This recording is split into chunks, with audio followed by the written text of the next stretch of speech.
Welcome to morning మన్నా. నేటి వాక్య దర్శనం కొరకు కీర్తన గ్రంథం 103వ సంకీర్తన 18వ చరణం. ఆయన కృప యుగయుగములో నిలుచును, ఆయన నీతి వారికి పిల్ల తరమున నిలుచును. మరొకసారి దేవుని వాక్యంలో నుండి ఈ ఉదయకాల సమయంలో దేవుని యొక్క గుణగణాలను మనం ఎరగటానికి దేవుడు మనకి, మన పిల్లలకి, తరతరాలకి, యుగయుగాలకి దేవుడు చూపిస్తున్న ప్రేమంతటిని మనం గ్రహించాలి. అందులో భాగంగా 4 ప్రాముఖ్యమైన సత్యాలు మీకు జ్ఞాపకం చేస్తాను. నెంబర్ 1, ఇట్ ఈజ్ ఎటర్నల్, శాశ్వతమైన. ఈ మాటను కూడా మనం జాగ్రత్తగా ఆలోచన చేస్తే దేవుని కృప యుగయుగములు ఉండును అని దేవుని వాక్యంలో రాయబడతా ఉంది. దేవుడు శాశ్వతంగా ఉండేవాడు. ఆయన ప్రేమ కానీ, ఆయన కృప కానీ నిరంతరము ఉంటుంది, అది తరతరముల్లో నిలుస్తుంది అన్న సత్యాన్ని మనం గ్రహించాలి. ఉదాహరణకి సముద్రపు ఒడ్డున మనం నిలబడి నీటిని చూస్తే ఆ సముద్రము ఎక్కడ ఎండు లేకుండా ఉన్నట్లుగా మన జీవితాల్లో కూడా దేవుని కృప నిరంతరము యుగయుగములు ఉంటుంది అన్న సత్యాన్ని మనం గ్రహించాలి. రెండో విషయాన్ని మీకు జ్ఞాపకం చేస్తాను. ఇట్ ఈజ్ ఎండ్లెస్, అంతము లేని.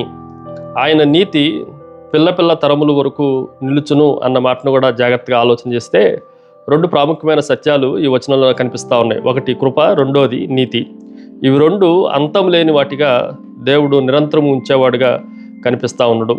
ఈరోజు మనం దేవుని నీతిని బట్టి అది మన తరాలకు మాత్రమే కాదు, మన తర్వాత తరాల వరకు కూడా దేవుడు తన నీతిని వెల్లడి చేసేవాడుగా ఉన్నాడు అన్న సత్యాన్ని మనము గ్రహించాలి. నెంబర్ 3, ఇట్ ఈజ్ ఎంబ్రేజ్, ఆలింగనము, కౌగిలించుకునట.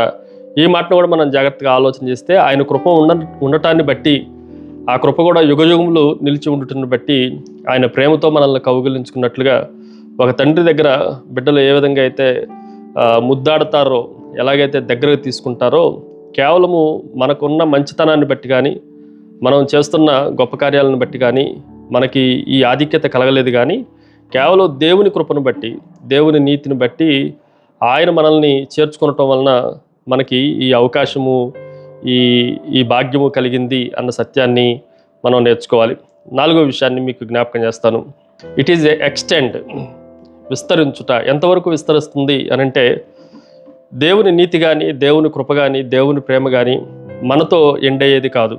అది మన పిల్లల తరాలకి, వాళ్ళ పిల్లల తరాలకి యుగయుగములు, తరతరములు ఉండేది అన్న సత్యాన్ని కూడా మనము జాగ్రత్తగా ఆలోచన చేయాలి. నీకు నాకు మాత్రమే కాకుండా దేవుని నీతి మన కుటుంబాలకి, మన పిల్లల కుటుంబాలకి, కుటుంబాలకు కూడా విస్తరించబడుతుంది.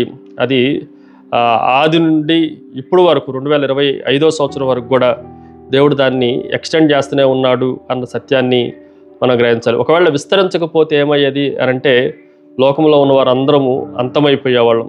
అంతము కాకుండా ఇంకా ఉన్నాము అనంటే కేవలము దేవుని ప్రేమ విస్తరించటం వల్లనే మనము సజీవంగా ఉన్నాము అన్న సత్యాన్ని గ్రహించాలి. ప్రార్థన. సకల ఆశీర్వాదములకు కారణభూతుడవు తండ్రి, నీ కృప, నీ నీతి శాశ్వతంగా యుగయుగములు, తరతరములు ఉండేదిగా తండ్రి, మా పట్ల మీరు చూపించిన మీ ప్రేమంతటిని బట్టి, మీరు మాకు మాత్రమే కాక మా తర్వాత తరాలను వారిని కూడా మీరు ప్రేమించి మమ్మను బట్టి వారిని కూడా చేర్చుకునే గొప్ప దేవుడు అని మిమ్మల్ని స్తుతిస్తూ యేసు నామమున అడిగి వేడుకొంచున్నాం తండ్రి, ఆమెన్.